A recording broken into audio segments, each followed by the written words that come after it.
आज उच्चस्तरीय जो कमिटी गठन होता से आज बसी मोडालिटी फिक्स कर सहित आज भी से फिजिकली किट जाइंकी इंस्पेक्शन आरंभ करवा कामटा आरंभ करेंगे। आज सेकेंड हाफ रे कथाटी हेबो।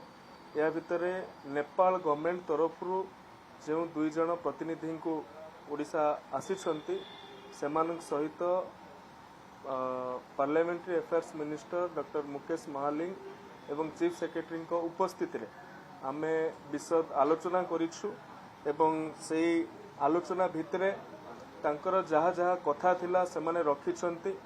राज्य सरकार मध्य जो जो पदक्षेप उठैछंती ए संपर्क रे से माने सेतिरे तांकर संतोष व्यक्त करिछंती एवं एई परिप्रेक्षी रे भी आमे से मीटिंग समय रे माननीय मुख्यमंत्री भी फोन जोगे से नेपाल रो अधिकारी मानक सहित कथा होइछंती एवं नेपाल रो जे वैदेशिक व्यापार मंत्री अछंती आर्जू राणा देउबा तांको सहित मध्य मोर व्यक्तिगत भाव में फोन जोगे वार्तालाप होइछि। राज्य सरकार तरफ जो जो पदक्षेप निया जाइछि सेतिरे भी से तांकर संतोष व्यक्त करिसंती एवं तांको तरफ जो कथा कुआ जाइतिला जे जो छात्र छात्री माने फेरी आसिबे तांकर मानसिक भाव रे से माने जेमिति आउ निर्यातित हेबे नाही कि तांको कोनोसी चाप प्रयोग करा जिवो नाही।